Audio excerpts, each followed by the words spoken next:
Agencies Drinking Beer is brought to you by Proposify, software that helps you deliver beautiful proposals in the cloud and close more deals. Welcome to the 45th episode of Agencies Drinking Beer.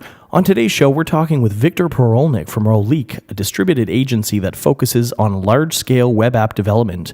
Today, we're going to be talking about the struggles of running an international business, outsourcing offshore talent, and why one of his clients had the FBI on their doorstep.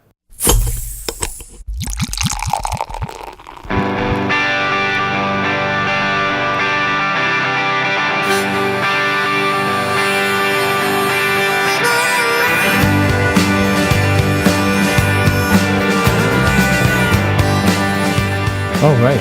Welcome, everyone. Welcome, Another Kevin. exciting episode. Another exciting episode. And it's Monday today, that the day that we're recording this. And we took two of the new team members out for lunch today. We like to try to do that. We're going to be talking about our hiring process in a little bit. But today we all went out for lunch. And then you, Kevin, had the brilliant idea of getting shots on a Monday at noon. We needed to do a toast. That's a new tradition. I guess so. Yeah. And one of our new team members is from Cape Breton, so we actually had the Glen Breton whiskey that's actually made in Cape Breton. Ooh. So that kind of I think brought he us appreciated together. that. He did. Yeah, it was a little taste of home. Exactly. Yeah, I think he liked it. Yeah. Now the problem, though, is, we've been a little bit tipsy But in a good for way. a while, but in a good way. Yeah. So we're going to be talking about new employees. Very soon, we're going to have an interview that I had last week with Victor Purolnik, which is really interesting. But today, we actually had the last of our round of hires start today. Patrick, who's a growth marketer, and it was great. It was finally, we've got all the team members in place. We've got a dream team together. We're ready to just, hit it hard. Yeah, I mean, at least for now, it's our dream. I think that maybe in the future we'll hire more, but I think right now we can do a lot with what we have. Yeah. Everything's in place. All the pieces are there. All the pieces are there. Yeah. So we actually had 5 people start in the last 2 months. Not even that, really, month or so, month and a half. Maybe a month, and a new office. So a lot's happened in the last few weeks. A lot's happened. We talked about the new office on last week's show, so now we've got the space to have all these people. There's 13 of us, so we went from a year ago, we were still 4, and now we're 13, so it's been, big growth. I mean, we're not, GM big, but we're getting there. Yeah, we don't need to be. Oh, we need to be. How many work at GM? Like, probably 10 grand. Yeah. Worldwide. You want to be that big? No. Okay, no, good. I don't. Good. That's a lot of overhead. You got to sell a lot of tires to get that. A lot of lost sleep. Yeah. I guess it's Michelin more that sells tires, isn't it? But anyway, GM Same smell. sells cars. Yeah.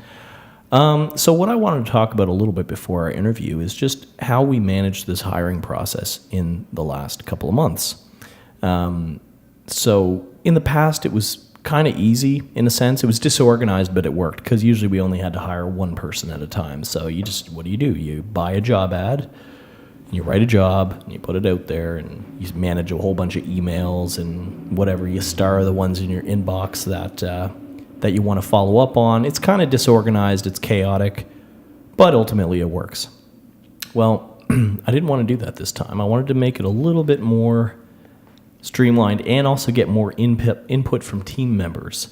Because it's one of the hard things that as you scale, you have less and less you interact less directly with every teammate. You can't possibly sit in a room with every single person and know what they're doing. So we wanted to make, if you're a developer starting out, how do you empower Jonathan, the CTO, to go through that process, make it easier on him, but still get his input.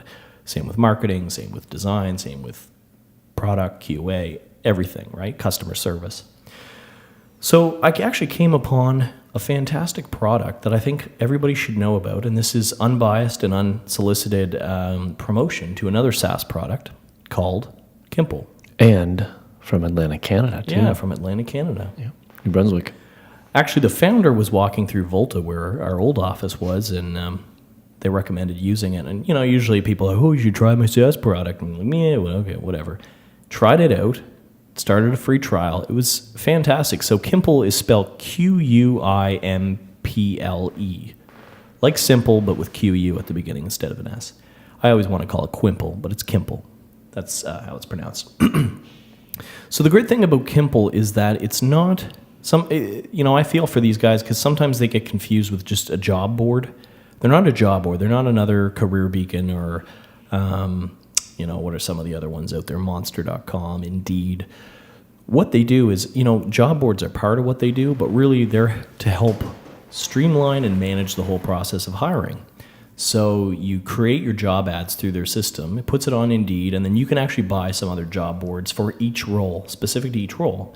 So if you're hiring a developer, it might make more sense to put it on Stack Overflow because a lot of developers read Stack Overflow, whereas you might have a marketer on a different site that makes more sense to buy a job ad there. And the great thing is they even give you discounts for those job placements. So when you have a subscription to Kimple, you can save money on each job board that you post to, which is great. What did I call them? Pimple? The Expedia. Okay, never mind. I didn't say it. You didn't say that. I didn't say that. I think you said Pimple before. Did I? But yeah. Okay, anyways. They're the Expedia of hiring, in a sense, or HR, really, because they pull everything in and it's discounted. I mean, we even had a guy from out in California respond. I mean, they have a lot of reach. Yeah. Well, it's because they posted on Indeed, and they must have really good, or at least Indeed has good search optimization, because we had a guy from San Francisco, Silicon Valley, apply to one of our jobs, and he had a lot of experience in really big kind of Fortune whatever 100 companies, and we were like, are you sure you posted to the right job? We're here in Halifax, Nova Scotia. And he was like, yeah, I actually searched growth jobs Canada. Maybe someone's encouraging him to move. I don't know. But he actually came out here and visited he's us. Fantastic. He actually came out here, though. That was impressive. He did. He came out. But that was good. We better not say his name, or one of those big, giant tech companies might be listening. They'll scoop him. Yeah, they might. So just to kind of talk about that process a little bit more is you post your job ad, you've got all your jobs there, and then when an applicant finds the job posting, they can apply through Kimple, so they can log in through their whatever Google, Facebook account. They don't need to create an account. They can upload their resume, and it puts it all in there. Kimple actually helps guide your job creation process, so you can put in the skills you're looking for, and it's all very well put together. But I think the greatest value comes from collecting the applicants, because instead of just your inbox filling up and you needing to put all them in folders, you look at each job. So let's say we're hiring a designer. You click on the designer job ad, and you can see all the people that applied, get a quick snapshot of their cover letter, their resume, their skills, their work experience. You can kind of thumbs up them or whatever, just say, I'm interested in this person. You can immediately discard the ones you don't want or put them in another kind of list. And you can send somebody on your team, you're like, hey, you should look at this person. Send them a link through Slack or email or whatever. They can look at it, and then, it puts it all together. It's great. It is. I like getting those emails, too. Yeah, because you can set it up so you just get daily summaries or weekly summaries. So sometimes when you're hiring, you just want to collect people, and then when you have the time to look through them all, look at them at once. You don't want to have to open up your email every single time. So anyway, plug to a great SaaS company. If you hire frequently, you might want to look at getting an account with them. It's well worth the cost. I think it's $25 a month or something like that. The other part of hiring that I want to talk about was kind of the process for finding the best people and vetting them and then hiring them, which is, it can be very difficult, I think, when you want to get, you look at somebody and you go, okay, they look pretty good. What do you do next? Do you call them? Do you bring them in for an interview? And I've known people, I was talking with another founder recently who actually runs an agency, and he said that he had group interviews with people.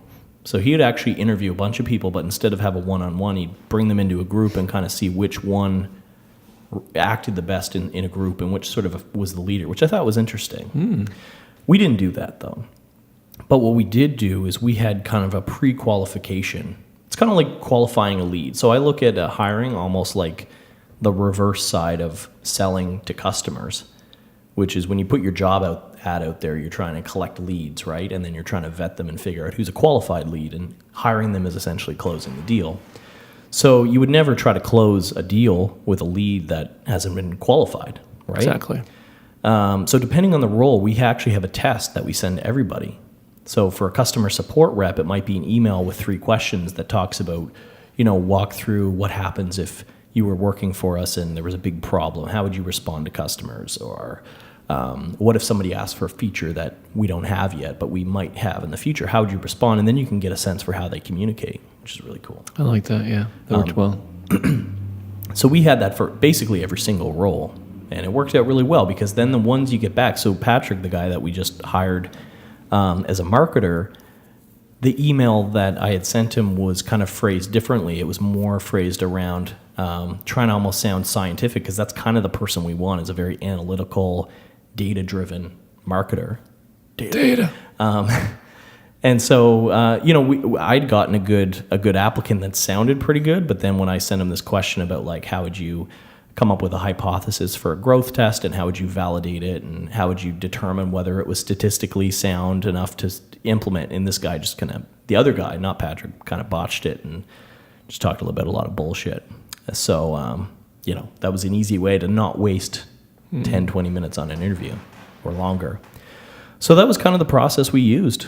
And then the final part of what we started doing is having employee onboarding, which I think is working out pretty well. So it's like, what do you do on the first day that the person starts? Well, obviously there's a bit of prep work before they start. You've got to get the computer, set up all their accounts. Paperwork. Yep. You've been dealing with that, payroll, getting them on payroll and benefits and all that kind of stuff.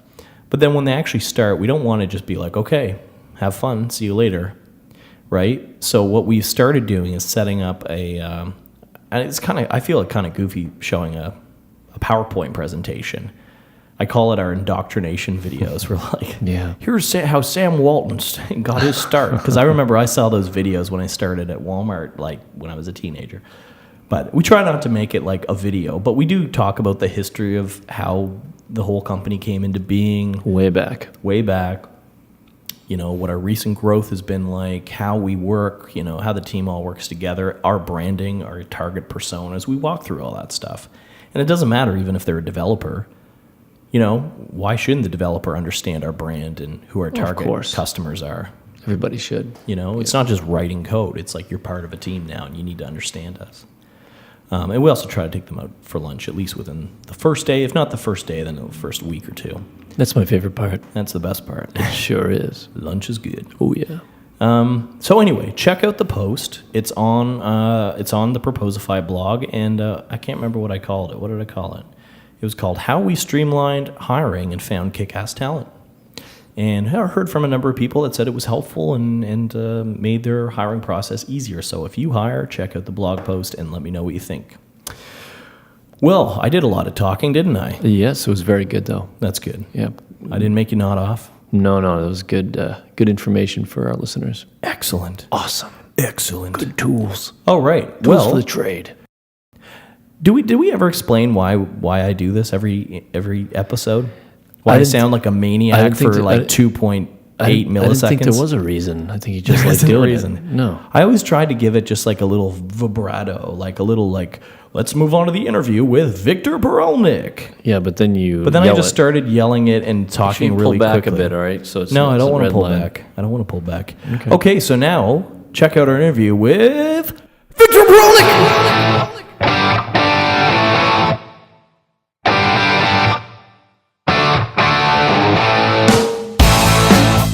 Welcome Victor Purolnik to the program today. Victor is the co-founder of Rolique, which is a web development agency based out of the Ukraine with a focus on large-scale applications. Thank you so much for being on the show, Victor. Hi, Kyle. It's good to be here. And so you are calling in from Germany, I understand, in Berlin. That's right. Even though our agency is Ukrainian, registered in Poland. I am German, so you see there's a lot of confusion going on sometimes.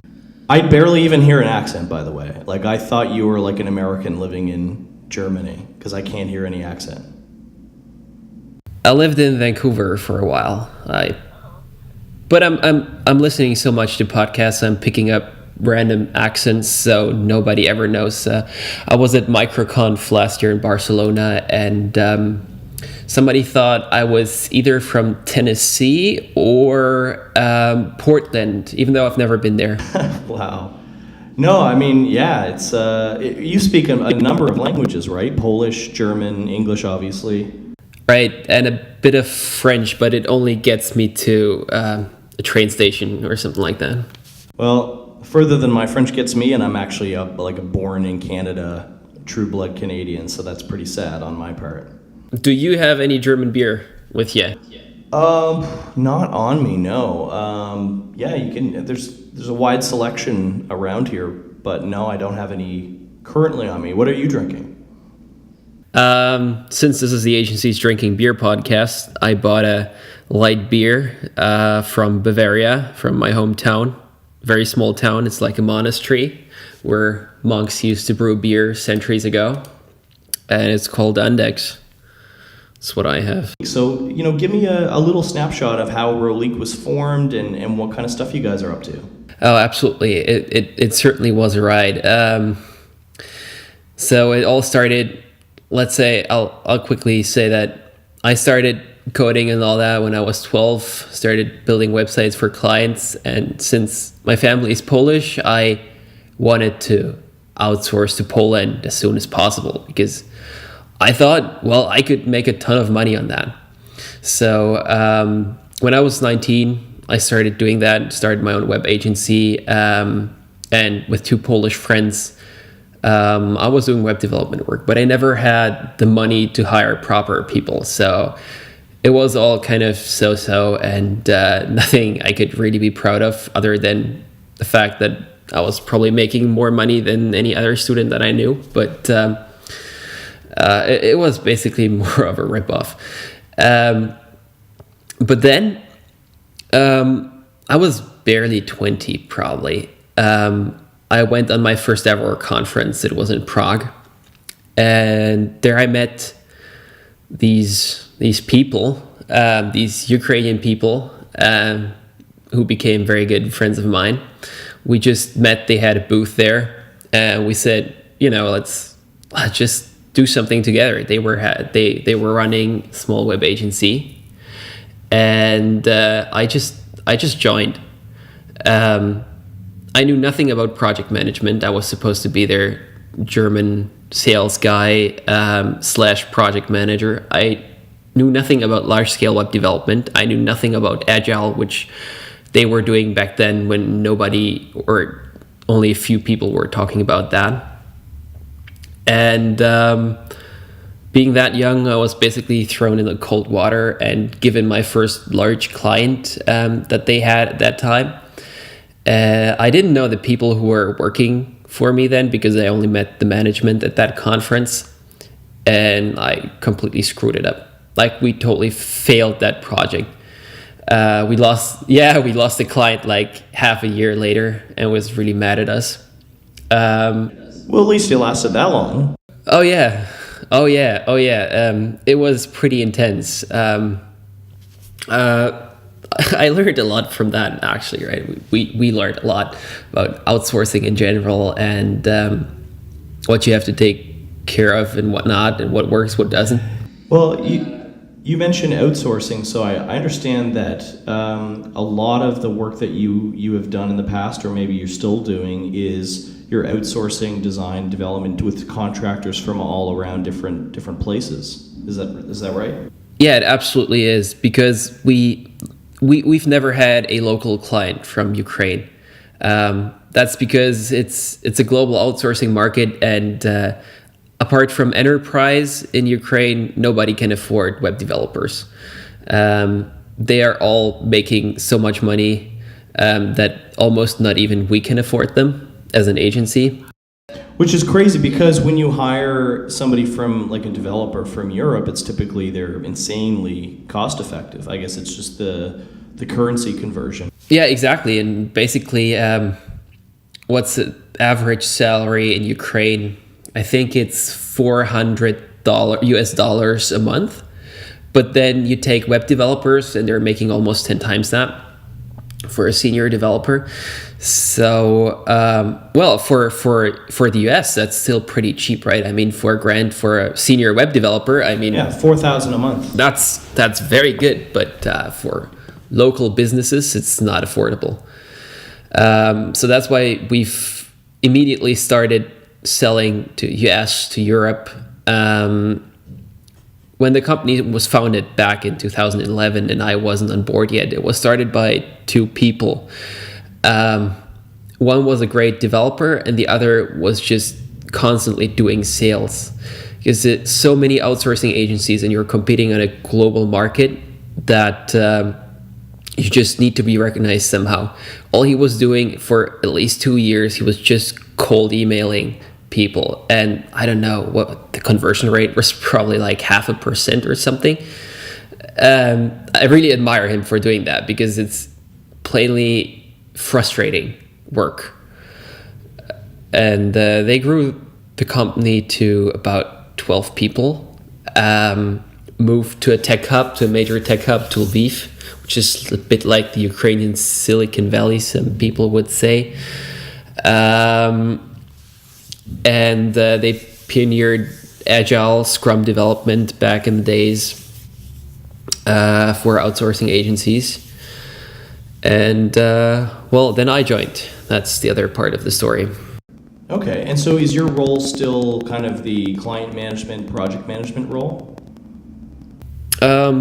We figured that doing project management remote when the whole team is essentially in one office, but the project manager is not, goes terribly wrong. Because even though we all have documentation and Slack, Basecamp, you name it, Skype, there's still so much communication, face-to-face communication going on that the project manager is just missing out on. So that just didn't work at all. But what works very well is having a representative who speaks the client's native language, who can show up at their office, present the company, build trust. This is a major benefit that we have over other outsourcing agencies, I would say. So that's my current role.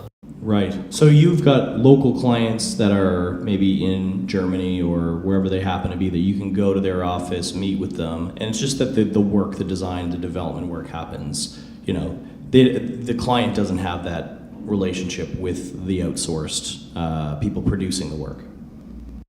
Oh, he does, because that's the other thing that we figured doesn't work. If I do all the communication work, it's going to take a very long time. I've seen a lot of agencies do that. There are different models of outsourcing agencies that I happen to witness. One is the completely remote agency that we used to be, where you never see anybody face to face and it's all remote, it's all in English, even if it doesn't happen to be the client's native language. Then there is the local agency. I have friends who run that kind of agency. They're founded in Germany, and they appear to be a German agency. They don't tell where the development is done, so everything goes through them, and then they just have an office in Romania, I think it is, where they develop everything. So we're kind of in between. We're totally open about where we are located, where we do our work. And actually, most communication and consulting is done with our local office. But I'm just assisting all that, and local, and I can talk to people whenever they need me. So, I mean, I would say, like, you know, I used to own an agency and we were all locally based. So we all kind of were in the same room, or at least in the same city. So it was fairly easy in that sense to run. I have occasionally, like once or twice, I've outsourced things, very small projects. I once outsourced a design project to a designer in Romania, which was kind of an interesting experience. But overall, it's kind of a challenging way to run an agency, I would think. So how have you guys been able to do it for so long and do it effectively and still make money, and your clients are happy, your contractors, your employees are happy? I mean, what's the way to do it right? Or what's the way to do it wrong? The mistakes that a lot of people who try to do this, what mistakes are they making? I can tell you so much about the mistakes, because I think we've done about 90% of those. If there was a guide, 90% of the mistakes? yeah, absolutely. If there was a guidebook on what not to do in an outsourcing agency, I think we can almost check everything. But now we're a lot smarter. Well, then let's make an audio guidebook of what not to do when trying to outsource your talent in an agency. Oh yeah, let's do. So first thing is do not outsource client problem solving. That's your core competency. So if you're, let's say you're a design agency, your focus is making great design for your clients and solving communication problems. If you're a communication design agency, right? Do not outsource that problem solving part, because it needs to be done as close to the client as possible. If you're an agency and you want to outsource, you can happily outsource the production of that when you have a concept ready, or if you have things that you're not good at and you still need those problems solved, then you can outsource that. But never try moving the problem solving away from the client. That should be as close to the client as possible. Right. So don't outsource the strategy to a contractor. Do that in-house, and then if when the strategy needs to be executed, then it's fine to outsource that. Exactly. Unless it's not your core thing, then you can even hand out strategy, because it's going to be better than what you're doing. So if you're a design agency and you have no idea about highly scalable server infrastructures, well, then ask us, of course, right? But if that's what you're doing, then don't outsource it. Also, the next big thing that I see many people make, which is a huge mistake, is hiring. I mean, that should be obvious, but hiring the cheapest. India has such bad reputation because what people think is that you go to India and you hire somebody for $5 an hour and that they're going to deliver good work. Well, that's not entirely the case, right? But people don't get it, and that's why it has a bad reputation. You should go to cheap country and then hire an expensive agency, which is going to be much cheaper than the expensive agency in your country. But wherever you are, if you hire the cheapest, then you're obviously going to get exactly that cheap work. Yeah, kind of that universal rule. You get what you pay for in life. So, I mean, so what would you say, when people go to, say, an Indian development company for work, and we get those emails all the time, right? Hey, we're an agency based in India, and we do web design development, and we can plug in all your CMSs. I mean, those are the emails I delete probably on a daily basis.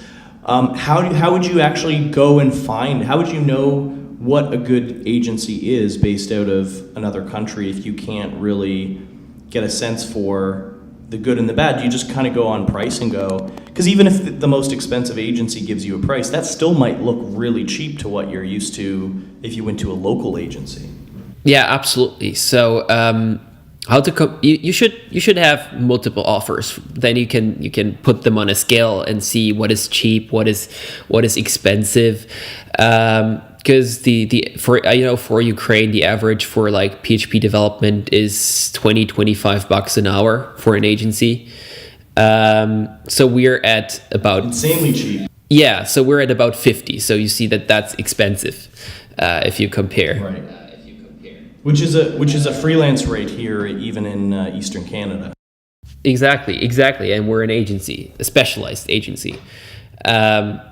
So what you do then is you should talk as much as you can. You should get on Skype, because what really counts is, I hope nobody will hate me for saying that, is less the expertise, but more how you can convey your problems, your goals, your strategy, because that's what's going to matter in the end.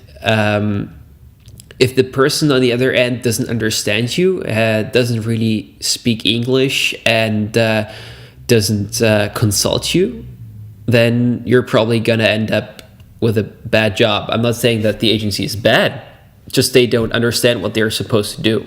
So is what you're saying then that it doesn't matter how skilled the agency is, if they're not good communicators, then they're still not probably worth the money. Exactly, then it's going to fail anyway. There's very little work that you can spec out so much and with so much detail that it's just impossible to do wrong. There's almost none of that work, I would say. Also, I would pay attention to time zones. We've done some work for New Zealand in the past, and that's like right across the globe from us. And it was good work. It was fun to work with them. It was an agency, actually. It was agency outsourcing, not for a direct client. But they wanted one small change, just one small change. It would take us 15 minutes probably. And I was still sitting at the computer. It was like midnight, and the owner of that agency wrote me, "Hey, can you change that?" And I had to reply, "Well, yeah, I would. But unfortunately, everybody's asleep right now." "Well, yeah, wait until tomorrow, right?" So that sucks because it was time deadline. Time make it really tricky. Yeah, exactly. So for US East Coast, where you are in, Eastern Europe is just perfect. I think me and you, we have a 5-hour difference, I think. So we can get a lot done still. Yeah, when I ran an agency, most of the work we did was local, or it was in somewhere else in Canada, so there was maybe a couple hours difference. But I know since running Proposify, and we've got customers in Australia, and some of them want to jump on the phone and talk, or even when we do a remote podcast with somebody in Australia, it's always a pain just because of the time difference. Like it's, our 7 p.m. is there like 6 a.m., so it's really tough to find a time. I can imagine even more so when you're working with them on a client basis, right? Yeah, absolutely, because that needs constant back and forth. Communication is just such a key in remote work. If you find an agency that just says, "Okay, we're going to do it, and we're not going to talk to you at all, and we're not going to show you any work, you'll just have it delivered in the end," it's never going to be like that. You'll always have to look at it. That's actually the next tip. Constantly look at the work, because especially when you're remotely, sometimes misunderstandings may happen, right? Like when you document something, I may understand it a bit differently, and I'm not able to check back. And when we're implementing that and then building features on top of that, then obviously you want to check as soon as possible so we can correct it immediately, instead of being one day before the deadline and you say, "Hey, actually that's not what I wanted." That's a problem even with when you work with a local client, is when you're putting all the documentation down, some clients just don't read. Like you'll tell them what you're building in written form, and they'll just glance it over and go, yep, that's good, just build it. And then you build it and they go, "No, that's not what I wanted at all." And you're like, "You signed off on this document." Exactly, and that's even harder if you can't present it in person. So please, everybody, talk more. If there's one takeaway, talk more. Try out in general, not just development work or anything. Try outsourcing small tasks that are currently keeping your highly skilled employees busy. For example, I've just consulted a local agency in Berlin on outsourcing InDesign to PowerPoint conversion. They had clients who wanted presentations in PowerPoint, but they were doing them in InDesign because it's a pain in the ass to design in PowerPoint. So they created them in InDesign, and it took their designer a full-time week to recreate that in PowerPoint in the end. And yes, like that is so much valuable time. And I mean, he wasn't an expert in PowerPoint, so that's why it took him so long. So we went on Upwork and we found a great guy in India. He's just excellent. And he did that in 30 hours. And I think he did it in one go. We didn't make him to do that, honestly. Hopefully he gave himself bathroom breaks and he ate. I think so. But he was just so happy because we paid him. I don't know. I think he was very happy, and we were very happy, and he was just great. He did it so much better than the local designer could do it because he was an expert on PowerPoint and Word and such. And so they're now offloading that kind of work. It's very fixed work. There's no problem solving involved. It's well documented. All these small tasks that keep your people busy can be easily outsourced to other people. So if you want to know how to save money and save time and have your people working on better things, then outsource small repetitive tasks. That makes sense. Yeah. Now there was something that happened that I don't know the full story, so I'd love to hear the full story about one of your clients' bank accounts being frozen by the FBI. What was all that about? Oh yeah, that was fun. That was fun. It's one of the issues we faced, bullet points on my list here. You can't even imagine how crazy it is to run a business such global as ours, and in a country that's not exactly as democratic as we know it. Which one, Germany or Ukraine? It's a challenge. Ukraine. So what's there is, for example, there is you're not allowed to accept money via PayPal in Ukraine. It's just not possible. So sending money to Ukraine is actually an extremely complicated process. Yes, it is. It takes weeks. Sometimes it takes weeks to arrive. We had many people actually have to go to their banks because they can't do it in online banking. Sometimes you need to go to a specific branch, and the manager needs to do that because nobody else knows how to do that.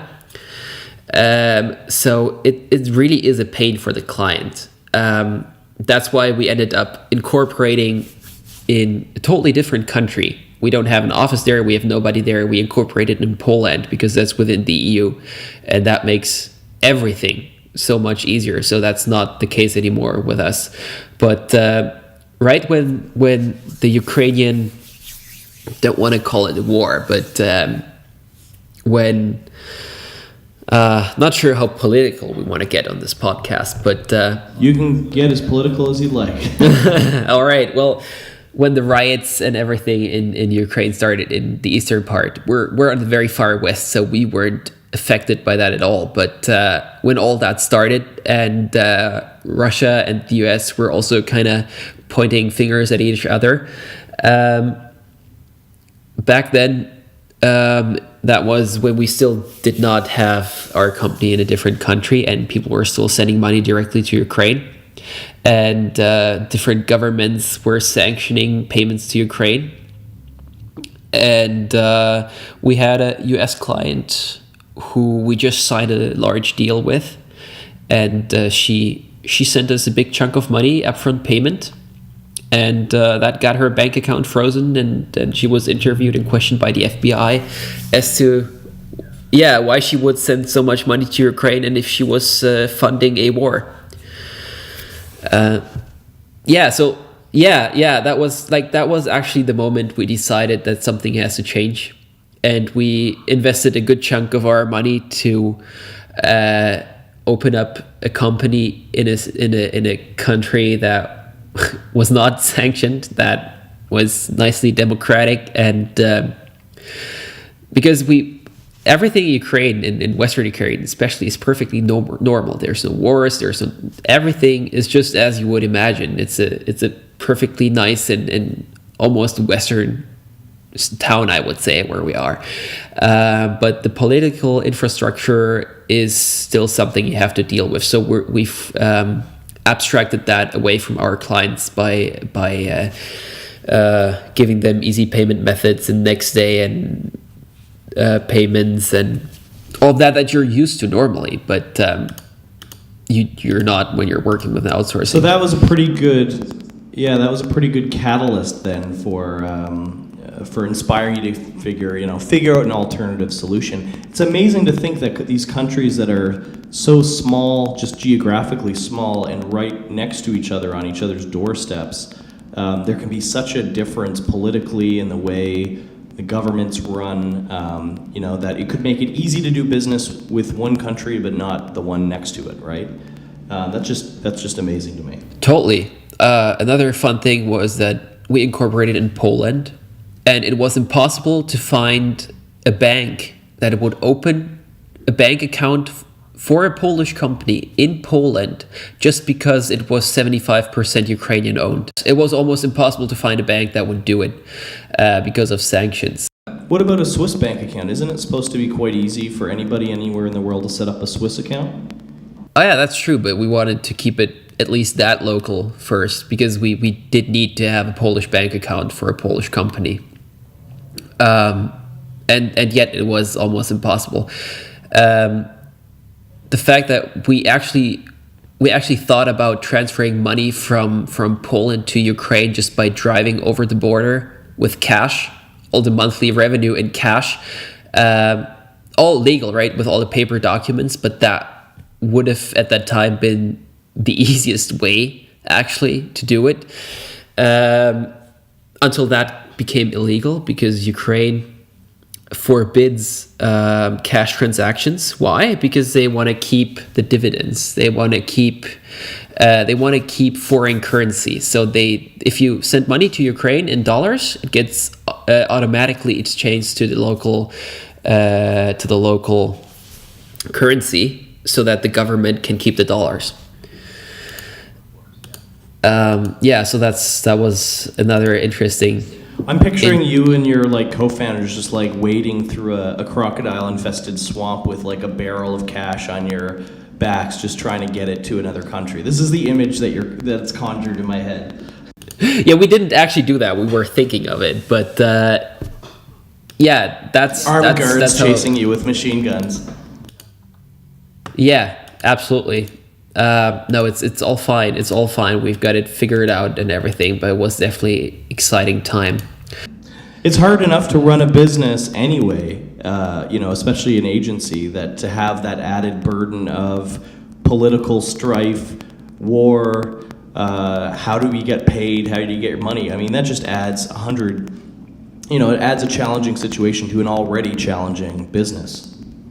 Absolutely. One time, one of our employees' salary, because of a typo in the money wire, in the money transfer, was held for 2 months before it was released, because they also thought that we would finance something illegal. It was just a typo, just one letter. So we needed to have our lawyer write to the European Commission and explain everything, that we're just doing pretty innocent web development. I wonder if the Ukrainian government, if they realize that making it difficult to do business with companies in their country, that's not good for the government either. It makes it harder for them to get their tax dollars. At some point, I don't understand why they make it so difficult. And there's a huge risk then that your clients or your employees who don't live in the Ukraine kind of go, I love you guys, but man, your country makes it really difficult to work with you. Totally true. That's the only reason why because we're paying tax in Poland now instead of Ukraine. Just because of that, we don't use any streets in Poland what our taxes are used to build. Obviously, right? We are not located in Poland, but we pay tax there because it's easier to make business with Poland. You're totally right. And we're paying much more tax because Ukraine is actually pretty friendly. You pay 5 to 15% tax in Ukraine, which is amazing. And in Poland, it's 19%, which is still pretty good. Not sure about the US. It's probably much amazing. More. The US are probably, anybody based in the US, their heads are probably exploding thinking about 5 to 15% tax. Because in Canada, we pay anywhere from 10 to 15% sales tax. And most Americans that I've talked to think it's outrageously high tax. There's some states, I believe even Connecticut maybe, where there's zero sales tax. Nobody pays any sales tax. Or do you mean income corporate tax? Yeah, I mean corporate, like on profit, because I'm not sure about your taxing models. But I just know that Germany, which is still not so high compared to Scandinavian countries, we have about 35% tax on profit, depending on where you're located. So that's a lot higher. Yeah. I don't know if they do it on if they're taxing your corporation at the end of the year. Then it's on profit. I guess I meant more on the revenue from when you make a sale. Like, if you... we don't have tax on revenue. Oh, really? Oh, wow. It's just on profit. Right. Okay, that makes sense. So what's kind of the next step for you guys as an agency? What kind of big stuff are you working on or that you're working towards? Where do you want to take the business? What we've just successfully accomplished is getting our processes to a state that we want them to be. We have a solid team that we really like and trust. We've had a lot of people come and go in the past years because we wanted to find the right people. Now the people are great. What we now really lack is a niche.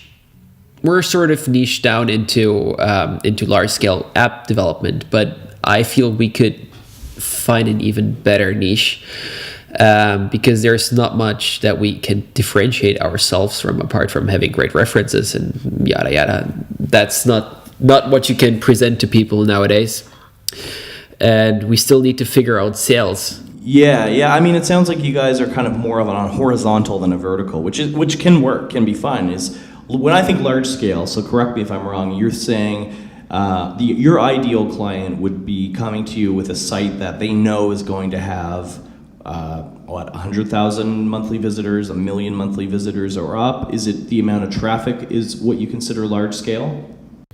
The traffic depends. It's enough that it is a complex application, right? Because you can have a very easy way. Let's say you can have a landing page that's static, and I mean you can pump as many visitors as you want towards it on a pretty small hoster because it doesn't utilize any resources. So you don't need any complex infrastructure for that. But where it gets really complicated is platforms, let's say matching platforms, or for not having a better example, something like eBay or a comparison platform.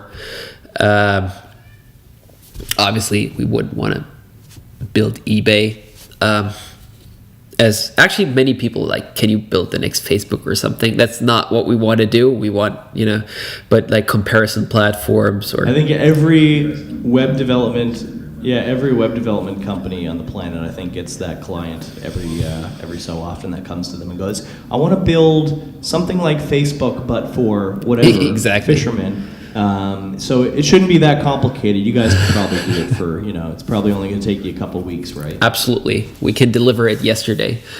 No, but like, what's a good example?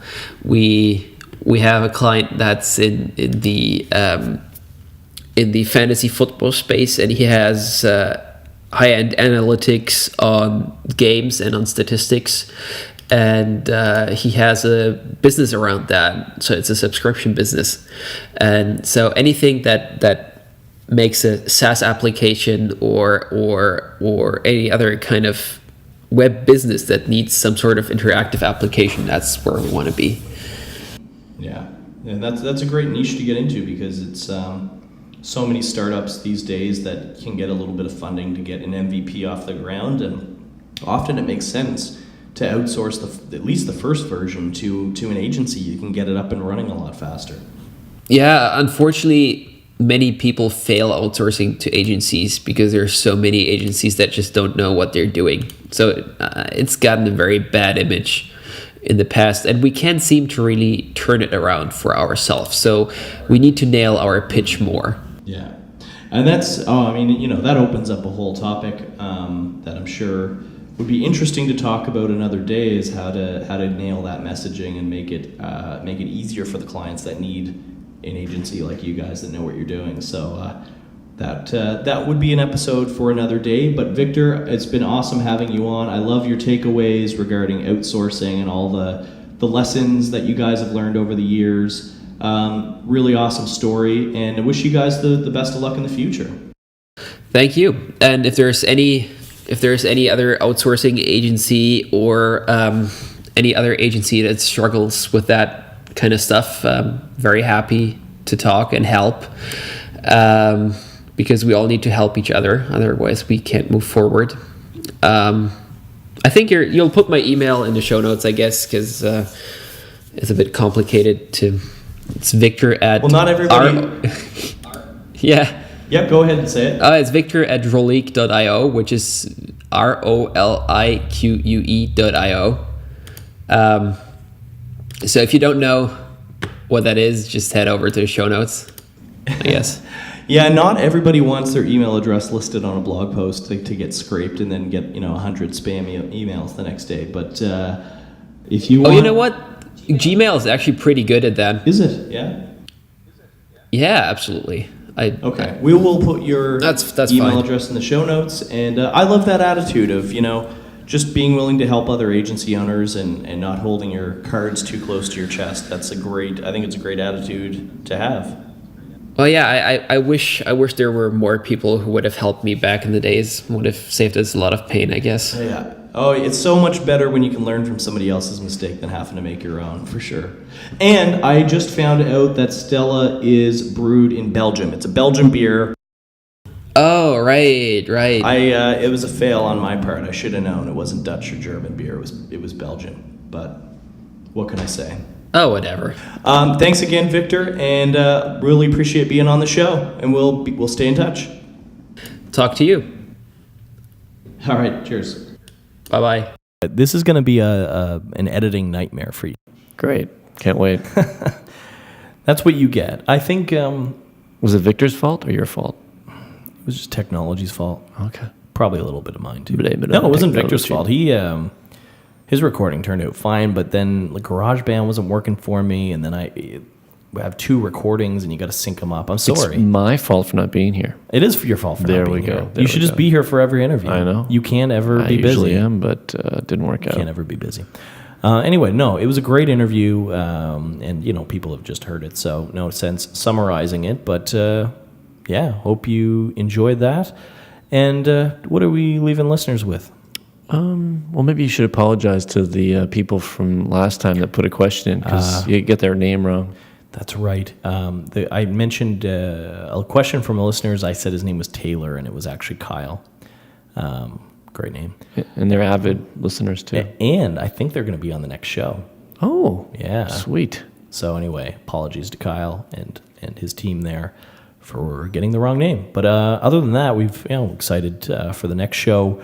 Hope you enjoyed listening. Rate and review us on the iTunes store, and send your email to Kyle@proposify.biz or Kevin@proposify.biz if you want to be a guest on the next show, or if you want to introduce us to somebody you think would make a great guest. Until then, have fun, enjoy, and have a great weekend. Later.